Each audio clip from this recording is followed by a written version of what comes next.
नमस्कार, बहुत स्वागत है आपका सुप्रभात एमपी खबरों के साथ मैं हूं रीनू। सबसे पहले बात भोपाल से बड़ी खबर की, जहां बीजेपी विधायक दल की बैठक आज होने वाली है। पैसा एक्ट को लेकर होगा मंथन, लोगों तक एक्ट के फायदे गिनाने पर बनेगी रणनीति। सुबह 11 बजे सीएम हाउस में होगी बैठक। 15 नवंबर को प्रदेश में लागू हुआ है पैसा एक्ट और इसको लेकर महत्वपूर्ण बैठक बुलाई गई है। तो खबर भोपाल से है, जहां पर बीजेपी विधायक दल की आज बैठक बुलाई गई है। पैसा एक्ट को लेकर होगा मंथन, लोगों तक एक्ट के फायदे गिनाने पर रणनीति बनाई जाएगी, लोगों तक पहुंचाई जाएगी ये बात कि आखिरकार पैसा एक्ट का क्या क्या फायदा है, लोगों के हित में है। सुबह 11 बजे सीएम हाउस में बैठक रखी गई है, जहां 15 नवंबर को प्रदेश में लागू हुआ है पैसा एक्ट। अब इस पैसा एक्ट के जो फायदे हैं वो भी गिनाने की कोशिश में लगातार सरकार जुटी हुई है। तो कोशिश यही कि ज्यादा से ज्यादा लोगों तक ये जागरूकता फैलाई जा सके, पैसा एक्ट के जो फायदे हैं वो बताया जा सके। और पैसा एक्ट के मंथन को लेकर आज महत्वपूर्ण विधायक दल की बैठक बुलाई गई है। खबर भोपाल से है, जहां पर बीजेपी विधायक दल की महत्वपूर्ण बैठक में पैसा एक्ट को लेकर मंथन किया जाएगा और एक प्लान तैयार किया जाएगा कि आखिरकार किस तरीके से लोगों तक इस एक्ट को लेकर फायदे गिनाए जा सके। सुबह 11 बजे महत्वपूर्ण बैठक है सीएम हाउस में। मुख्यमंत्री की अध्यक्षता में पूरी बैठक होनी है। 15 नवंबर को ही प्रदेश में पैसा एक्ट लागू हुआ है और आप ये देखिए कि सीएम जहां जहां जा रहे हैं वहां पर भी वे पैसा एक्ट के बारे में जानकारी लोगों को दे रहे हैं। और आज एक बार फिर विधायक दल की बैठक बुलाई गई है ताकि पैसा एक्ट कानून किस तरीके से मददगार है, क्या इसके फायदे होंगे, इसका मंथन किया जाएगा। एक प्लान तैयार किया जाएगा कि आखिरकार हर व्यक्ति तक इस बात की जानकारी कैसे पहुंचाई जाए। और इसके चलते सुबह 11 बजे सीएम हाउस में महत्वपूर्ण बैठक विधायक दल की बुलाई गई है।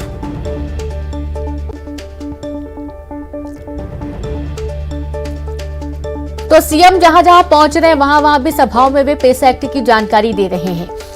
पैसा एक्ट को लेकर मंथन लगातार हो रहा है, लेकिन आज विधायक दल की बैठक बुलाई गई है। बीजेपी विधायक दल की बैठक में पैसा एक्ट को लेकर मंथन होगा, लोगों तक एक्ट के फायदे गिनाने पर भी रणनीति बनाई जाएगी। सुबह 11 बजे सीएम हाउस में ये बैठक होनी है। 15 नवंबर को प्रदेश में पैसा एक्ट लागू हो चुका है। अब पैसा एक्ट के फायदे गिनाने के लिए सरकार लगातार कोशिश में जुटी हुई है।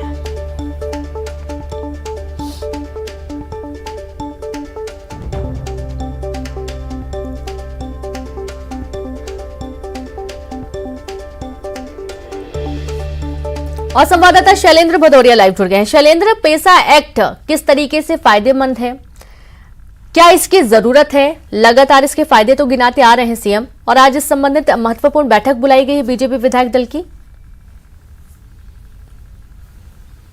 देखिए, बिल्कुल रीनू, एक महत्वपूर्ण बैठक जो है सीएम हाउस में बुलाई गई है। 11 बजे ये बैठक आयोजित की जाएगी। प्रदेश अध्यक्ष वी डी शर्मा और मुख्यमंत्री शिवराज सिंह चौहान इसमें शामिल होंगे और सभी विधायकों को अनिवार्य रूप से इस बैठक में शामिल होने के लिए कहा गया। जिस तरीके से हाल ही में जनजातीय गौरव दिवस के दिन मध्य प्रदेश सरकार ने पैसा एक्ट लागू किया है और उसके बाद कांग्रेस लगातार हमलावर है। पहली बात तो वो ये कह रहे हैं कि इस पैसा एक्ट में बहुत सारी खामियां हैं और कुछ खामियों को दूर करने के बाद ही एक्ट लागू किया जाना चाहिए था। और दूसरा, कहीं न कहीं कांग्रेस इसको श्रेय लेने की भी बात कर रही है, क्योंकि जिस तरीके से पूर्व मुख्यमंत्री कमलनाथ की बात करूं या तमाम जो कांग्रेस के बड़े नेता हैं उनकी बात करूं, वो ये कह रहे हैं कि 26 साल पहले केंद्र सरकार ने इसका मसौदा तैयार किया था और मध्य प्रदेश में भी दिग्विजय सरकार में इसका ड्राफ्ट तैयार हुआ था और किन्हीं कारणों से लागू नहीं हो पाया था और अब जाकर इसको लागू किया गया और जो लागू भी किया गया है वो अधूरा है। तो इस तरह की बात जो है वो कांग्रेस की तरफ से उठाई जा रही है। यही कारण है कि पैसा एक्ट को प्रभावी क्रियान्वयन या लोगों तक पहुंचाने के लिए अब मध्य प्रदेश सरकार अपने विधायकों का सहारा लेने जा रही है और जो विधायक आज की बैठक में शामिल होंगे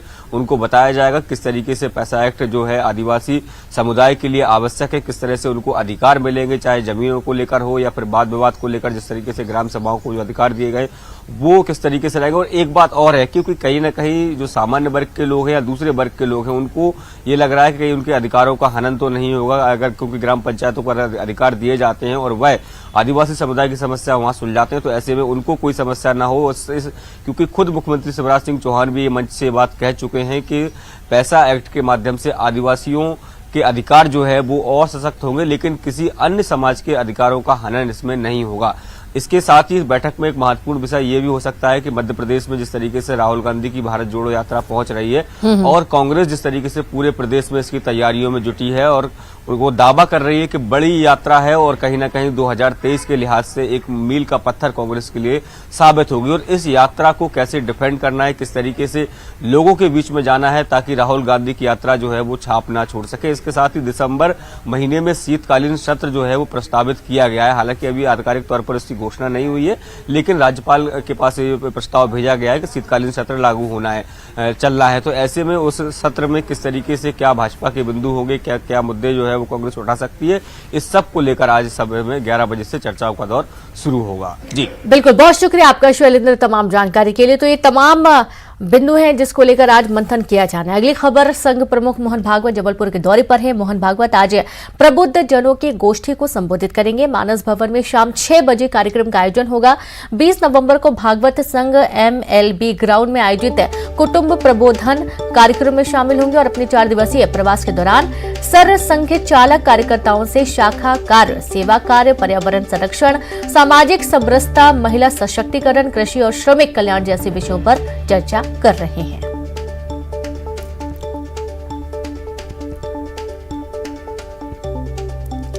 तो 3 दिवसीय दौरे पर संघ प्रमुख जबलपुर के दौरे पर हैं और प्रबुद्ध जनों की गोष्ठी को संबोधित करेंगे। मानस भवन में शाम 6 बजे कार्यक्रम का आयोजन होगा और बता दें कि 20 नवंबर को भागवत संघ MLB ग्राउंड में आयोजित कुटुंब प्रबोधन कार्यक्रम में शामिल होंगे। इंदौर से बड़ी खबर, धमकी भरा पत्र मिलने का मामला है। उज्जैन से एक शख्स को लिया गया हिरासत में, जहां पुलिस ने सेवादार की निशानदेही पर लिया हिरासत में। अब तक 6 से ज्यादा लोगों से पूछताछ हुई। जांच के लिए कई राज्यों में भेजी गई पुलिस टीम। तो धमकी भरा पत्र मिलने का पूरा मामला है। खबर इंदौर से है, जहां पर उज्जैन से एक शख्स को भी हिरासत में लिया गया है और अब पुलिस ने सेवादार की निशानदेही पर हिरासत में लिया युवक को। अब तक 6 से ज्यादा लोगों से पूछताछ हो चुकी है। जांच के लिए कई राज्यों में पुलिस की टीम भेजी गई है। संवाददाता विकास जुड़ गए। विकास, ये धमकी भरा पत्र कहाँ मिला, क्या ये धमकी इसमें दी गई थी? जी हाँ, बिल्कुल। ये कल जूनी इंदौर थाना क्षेत्र का मामला है इंदौर के, और यहाँ पर एक गुजरात स्वीट्स नामक एक दुकान पर एक पत्र पहुंचा था जो कि धमकी भरा पत्र था और आगामी वक्त में इंदौर और मध्य प्रदेश पहुंचने वाली राहुल गांधी की भारत जोड़ो यात्रा और कमलनाथ को जान से मारने की धमकी का इसमें उल्लेख किया गया था। बहरहाल उसके बाद अचानक हड़कंप मच गया। पुलिस ने जांच शुरू की। इस दौरान उसमें एक सेवादार जिसका नाम ज्ञान सिंह लिखा हुआ था, उसके बारे में जिक्र था। पुलिस ने जब उससे पूछताछ की तो पता चला कि एक लाल सिंह नामक जो शख्स जो कि उज्जैन का निवासी है, उससे उसकी कुछ समय से दुश्मनी है। तो संभावना और आशंका इस बात की थी कि शायद उसने ज्ञान सिंह को फंसाने के लिए पत्र लिखा हो। पुलिस ने लाल सिंह को भी उज्जैन से हिरासत में लिया, उससे पूछताछ की, लेकिन बहुत ज्यादा सुराग पुलिस को उसके माध्यम से भी नहीं लग सका। पुलिस ने अलग अलग टीमों का गठन किया है जो कि अलग अलग राज्यों में छापेमार कार्रवाई कर रही है और संदेही को हिरासत में लेने का प्रयास किया जा रहा है। लेकिन पुलिस की अगर बात की जाए तो अब तक बहुत ज्यादा सुराग पुलिस को नहीं लगा कि ये आखिर पत्र कहां से और कैसे पहुंचा।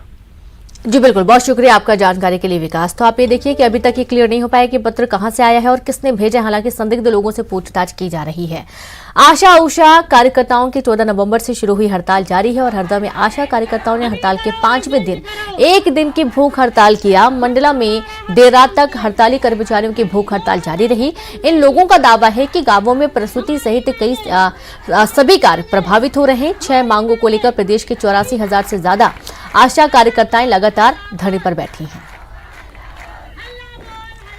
तो वही भिंड से खबर है, जहां न्यूज 18 की खबर का बड़ा असर हुआ। मंत्री ओपीएस भदौरिया के भतीजे पर मामला दर्ज किया गया है। रिंकू भदौरिया के 8 समर्थकों पर भी मामला दर्ज हुआ है। सरकारी काम में बाधा डालने और धमकाने का मामला दर्ज हुआ। दंदरौवा धाम में वीआईपी गेट से निकलने को लेकर की थी बदसलूकी। पुलिस कर्मियों के साथ की थी बदसलूकी। न्यूज 18 ने दिखाई थी खबर। और अब अगली खबर है भोपाल से, जहां पर कांग्रेस नेता के फार्म हाउस की दीवार गिरने से 2 मजदूरों की मौत हो गई है। 9 फीट की बाउंड्री वॉल गिरने से हादसा हुआ। मलबे में दबने से 2 मजदूरों की मौत हो गई। रातीबर थाना क्षेत्र का ये पूरा मामला सामने आया है। तो खबर भोपाल से है, जहां कांग्रेस नेता के फार्म हाउस की दीवार गिरने से 2 मजदूरों की मौत हो गई है। 9 फीट की बाउंड्री वॉल गिरने से हादसा हुआ है। मलबे में दबने से 2 मजदूरों की मौत हुई और रातीबर थाना क्षेत्र का ये पूरा मामला सामने आया है। और अब राजगढ़ से खबर है, जहां जिला अस्पताल में कर्मचारियों की बड़ी लापरवाही सामने आई है। अस्पताल के आईसीयू में घुसी गाय, और ये आईसीयू में गाय कैसे घुस गई है, ये एक बड़ा सवाल है, क्योंकि आप ये देखिए जानवर है और आईसीयू में घुसकर ये कोई भी मशीनों में छिड़खानी यदि कर दे तो जान पर भी बन सकती है। जिला अस्पताल का पूरा मामला है। राजगढ़ के जिला अस्पताल में कर्मचारियों की बड़ी लापरवाही सामने आई। जब गाय अस्पताल में घुसी तो क्या किसी की नजर नहीं पड़ी, और यदि किसी की नजर पड़ी तो इसे रोका क्यों नहीं गया। आईसीयू वार्ड तक गाय पहुंच जाती है और कोई इसे रोकने के लिए नहीं पहुंचता है। बड़ी खबर है राजगढ़ से। और अगली खबर का रुख करेंगे डिंडोरी से, जहां पर डिंडोरी के एक लॉज में नाम बदल कर रह रहे एक युवक को पुलिस ने दबोच लिया। युवक दिल्ली के शाहदरा का रहने वाला है और उसका नाम तौफिक खान है, लेकिन लॉज में उसने समीर श्रीवास्तव के नाम से कमरा बुक कराया था। शक होने पर जब लॉज संचालक ने उससे आधार कार्ड की ओरिजिनल कॉपी मांगी तो पहले उसने खुद को आईजी का बेटा बताकर धौंस जमाई और फिर चकमा देकर फरार हो गया। हालांकि लॉज संचालक की तरफ से इस दौरान पुलिस को समय से खबर कर देने पर पुलिस ने उसे घेराबंदी कर गिरफ्तार कर लिया। फिलहाल पुलिस इस युवक से पूछताछ करने में जुटी है। होटल पर पहुंची थी, जिसे देखकर उसकी संदिग्ध गतिविधि के कारण वो वहां से भागने का प्रयास किया। इसके पुलिस ने घेराबंदी करके पकड़ा और पूछताछ पे उसने नाम समीर बताया और लाज होटल में इसी नाम से रुका था, लेकिन उसके पास सामान की तलाशी लेने पे एक तौफीक नाम का भी एक आधार कार्ड पाया गया।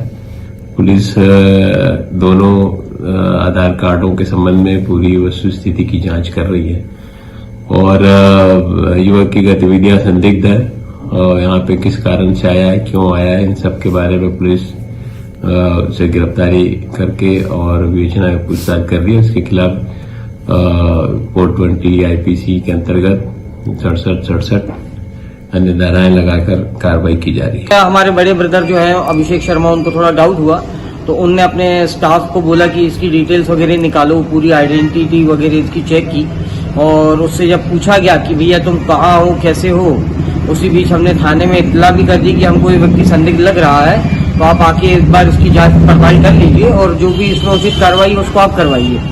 तो जैसे ही हमने उसकी आईडी मांगी और हार्ड कॉपी उससे मांगना चाहा तो उसने हमको चकमा देके वो होटल से फरार हो गया और उसके बाद फिर उसके ढूंढने की कोशिश की। कुछ समय बाद पुलिस बल आया और कुछ लोकल युवकों की इनके फोन पे बातचीत होने के बाद उसको पकड़ा। रतलाम कलेक्टर नरेंद्र सूर्यवंशी ने जिले में 45 अवैध कॉलोनियों के खिलाफ बड़ी कार्रवाई करते हुए इन्हें अवैध घोषित कर दिया है और साथ ही कॉलोनाइजर के खिलाफ एफआईआर दर्ज करवाने के निर्देश भी दिए हैं। लंबी जांच के बाद यह बात निकलकर सामने आई कि जिले में 45 कॉलोनियां हैं जो पूरी तरह से अवैध है। इन अवैध कॉलोनियों में टीएनसीपी और ग्राम पंचायतों को किसी भी तरह के नामांतरण और अनुमतियां जारी करने पर भी रोक लगाई गई है। इसमें पाया है कि ग्रामीण क्षेत्र की इन कॉलोनियों में किसी भी प्रकार की अनुमति जारी नहीं की गई, या तो किसी ने डायवर्शन कर लिया है या किसी व्यक्ति ने ग्राम पंचायत की अनुमति ले ली है। लेकिन जो कॉलोनी एक्ट है उसमें किसी प्रकार की कॉलोनी की अनुमति इनके द्वारा नहीं ली गई है, जो नियमों के विपरीत है। यही कारण है कि हम लोगों ने जो 44 कॉलोनी है उनके ऊपर कार्रवाई करने का निर्णय। बुरहानपुर में बहुचर्चित जिला अस्पताल में सरकारी राशि गबन मामले में 4 महीने से फरार आरोपी को गिरफ्तार कर लिया गया। आरोपी पूर्व प्रेस क्लब अध्यक्ष आनंद दीक्षित को पुलिस ने रायपुर से गिरफ्तार किया। आपको बता दें कि जिला अस्पताल में कोरोना काल के दौरान आरएमओ डॉक्टर प्रतीक नवलखी सहित 18 लोगों ने मिलकर 12 करोड़ की राशि के ब्यारे न्यारे कर दिए थे और इनमें से पुलिस ने 16 को गिरफ्तार किया था। आरोपी आनंद पर आरोप है कि उसने प्रतीक की पत्नी के साथ मिलकर फर्जी फर्म बनाकर लाखों रुपए लिए थे और अब कोर्ट में पेश करने के बाद पुलिस उसे रिमांड पर लेने की मांग करेगी। आनंद दीक्षित ने बेसिकली एक मां कृपा फर्म बनाई थी, जिसके अंदर जो है वो प्रतीक नवलखे की वाइफ के साथ में जॉइंट फर्म बनाई थी, जिसके अंदर जो है वो अनाधिकृत रूप से लगभग 7 लाख रुपए जो है वो प्रतीक नवलखे से लिए भी थे। जब हमने प्रतीक नवलखे को गिरफ्तार किया था तो उसके द्वारा अपने मेमोरेंडम में बताया भी था कि उसको पैसे दिए गए थे। कुछ पैसे का जो है वो ट्रांजैक्शंस मां कृपा फर्म के अंदर भी हुआ था। उसके बाद आनंद दीक्षित को आरोपी बनाया गया था और उसके बाद इसकी लगातार जो है वो पकड़ने के प्रयास चल रहे थे। पुरी से जगन्नाथपुरी से होते हुए ट्रेन से वापस आया और रायपुर के आसपास से ही हम लोगों ने इसको जो है वो रोक लिया था। पूछताछ करने पे वेरीफाई करने के बाद में इसको साथ में जो है इसकी पूछताछ करने के लिए लेके आए और यहाँ पे आने के बाद में लालबाग में इसकी खबर रायसेन से जनपद सीओ ने तानाशाही दिखाते हुए वहां ट्रैक्टर चलवा दिया जहां युवक खेला करते थे। गैरतगंज जनपद सीओ पूनम दुबे का बदतमीजी का ये वीडियो वायरल हो रहा है जिसमें वे युवाओं को उस जगह पर खेलने से मना कर रही हैं। इधर सीओ के इस रवैये से नाराज युवाओं ने जनपद पंचायत कार्यालय के सामने भोपाल सागर मार्ग पर चक्काजाम कर दिया। प्रदेश के परिवार कल्याण मंत्री डॉक्टर प्रभुराम चौधरी से इसकी शिकायत की और अलग जगह खेल का मैदान मुहैया कराने की मांग की है।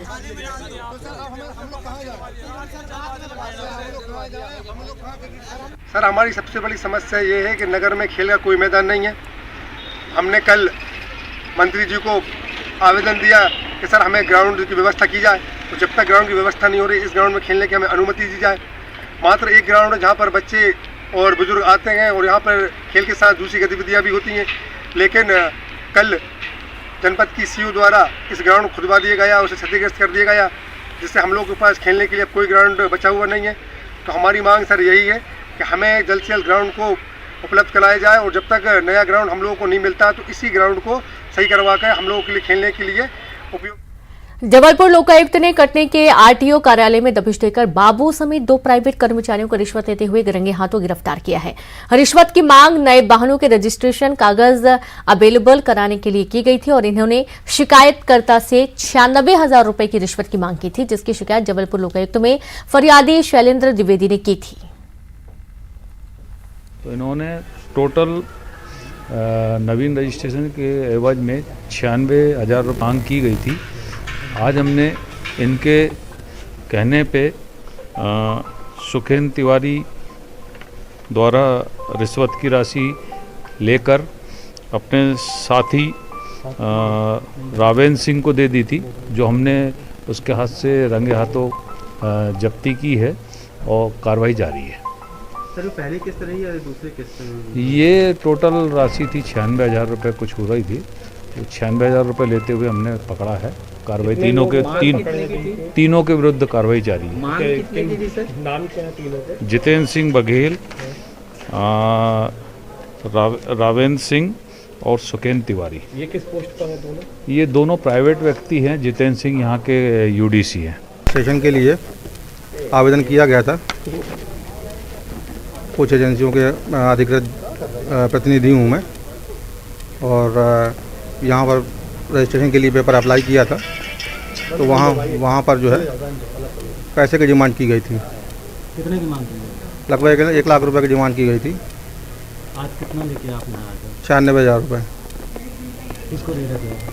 जितेंद्र सिंह बघेल के थ्रू पैसा जमा हुआ। शुरू से मांगे की जा रही थी? नया रजिस्ट्रेशन के पेटे जो है पैसा मांग किया जा रहा था। लोकायुक्त के मैंने शिकायत की, टीम के द्वारा आके जो है कार्रवाई आज दिनांक को की गई। इसके पहले भी कोई मांग की जाती थी? मांग की जा रही थी, मैंने मना कर दिया था, नहीं दे रहा था मैं। जब मैं काफ़ी ज़्यादा हताश हो गया, परेशान हो गया, तब मैं द्वारा जो है लोकायुक्त की शरण में गया मैं और वहाँ लिखित आवेदन दिया। 46 ट्रैक्टर हैं और 19 मोटरसाइकिल। धार के मानो में तेंदुए के 2 शावकों के मिलने से हड़कंप मच गया। दरअसल इस क्षेत्र में कुछ लोग बकरियां चरा रहे थे और इसी दौरान उन्हें तेंदुए के 2 शावक दिखाई दिए। लोगों ने इन्हें बिल्ली का बच्चा समझकर हाथों में उठा लिया और वीडियो बनाने लगे, लेकिन मोबाइल का फ्लैश चमकते ही दोनों शावक गुर्राने लगे। इसके बाद लोगों ने वन विभाग को पूरी घटना की जानकारी दी। वहीं सूचना मिलते ही वन विभाग की टीम मौके पर पहुंची और शावकों को पहाड़ी इलाके में छोड़ दिया गया। वन विभाग का दावा है कि शावक अपनी मां के साथ चले गए हैं। परिक्षेत्र धामनोद लगती है, वो मांडव के ढलान से नीचे। वहाँ पर 2 तेंदुए के शावक देखे गए थे। सूचना मिलने पे वन अमले को वहाँ पे भेजा गया और उसको घेराबंदी करके क्षेत्र को सुरक्षित किया। अभी परिक्षेत्र अधिकारी धामनोद से प्राप्त सूचना के अनुसार उनकी जो मादा थी वो अपने तेंदुए शावकों को वहाँ से सुरक्षित ले जा चुकी है। हमने क्षेत्र को सर्चिंग भी करा है, ऐसा कोई उनके मृत शव या ऐसे कोई संकेत नहीं मिले हैं। तो बच्चे सुरक्षित हैं और वहाँ उस स्थान से पलायन कर गए। और चलिए अब देखेंगे 25 सेकंड 25 खबर।